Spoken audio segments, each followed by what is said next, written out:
Good morning, student. Myself, Mrs. Babita from JPS Academy. As you know, our 9th chapter history nationalist movement is going on, and today we are going to start from page number 70 to partition of Bengal. क्या topic as partition of Bengal.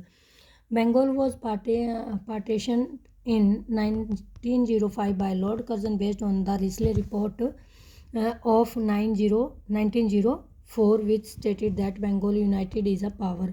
क्या कौन सी report के base पर? Risley report जो कि 1904 में आई, उसके base पर लॉर्ड कर्जन जो कि उस टाइम गवर्नर जनरल थे, उसने बंगाल को 2 पार्ट में डिवाइड कर दिया. रीज़न क्या दिया कि Bengal united is a power, एक शक्ति है. क्यों? क्योंकि उस टाइम पर मोस्टली जो लीडर थे कांग्रेस के, वो कहाँ से बिलोंग कर रहे थे?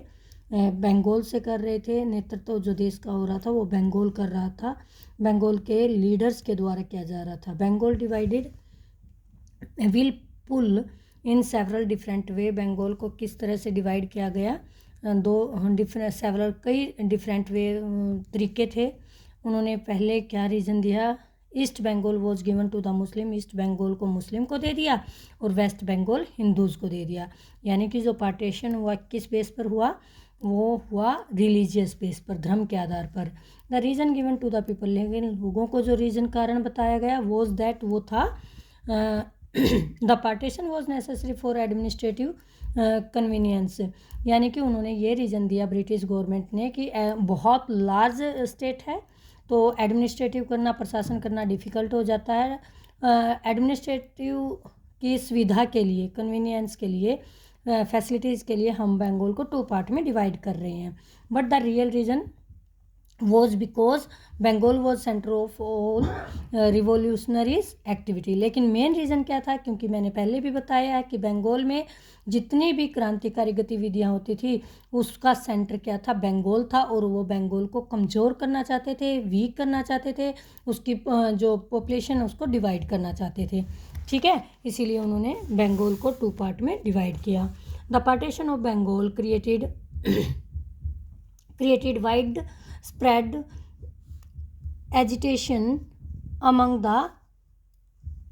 People of Bengal. जब बंगाल का विभाजन हुआ उसने लोगों में काफ़ी इस आंदोलन को, among the people of Bengal, लोगों के अंदर आंदोलन की भावना डाल दी. ठीक है. Hindu and Muslim came out into the street singing the song Vande Mataram. हिंदू और मुस्लिम दोनों अपने घरों से निकलकर सड़कों पर आ गए, गलियों में आ गए. क्या, कौन सा सॉन्ग गाते हुए? Vande Mataram. The movement soon spread to other part of India. धीरे धीरे ये आंदोलन बंगाल तक ही नहीं, इंडिया के दूसरे पार्ट में भी फैल गया. People decided to boycott foreign goods. लोगों ने विदेशी सामान का बायोकाट, बहिष्कार करना स्टार्ट कर दिया. यानी कि उसको यूज़ करने से बैन लगा दिया. जिसके पास घरों में था उन्होंने उस सामान को गलियों में डालकर आग लगा दी. ठीक है. और and institution and use Indian goods. और जो इंस्टीट्यूशन थे उनमें एडमिशन, जैसे स्कूल थे, कॉलेज थे, बच्चों ने वहाँ एडमिशन लेना बंद कर दिया. और जो उनकी सर्विस प्लेस थे, वर्किंग प्लेस थे, वहाँ लोगों ने काम करना बंद कर दिया. और सिर्फ ब्रिटिश जो गुड है सामान को यूज़ किया गया. सिर्फ एंड यूज़ इंडियन गुड्स, और भारतीय सामान का यूज़ करना उन्होंने स्टार्ट कर दिया, जो स्वदेशी यानी अपने देश में बना हुआ सामान.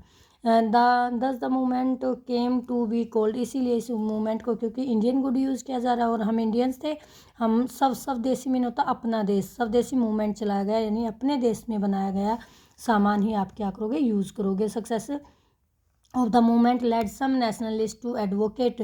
क्योंकि कुछ नेशनलिस्ट राष्ट्रवादियों ने एडवोकेट, वकालत की, किसकी? रिवोल्यूशनरीज टेररिज्म, क्रांतिकारी आतंकवाद की वकालत करने के लिए प्रेरित किया कि ये ऐसे ही सिर्फ क्रांति के थ्रू ही आप ब्रिटिश रूल को इंडिया से ख़त्म कर सकते हो, एंड कर सकते हो.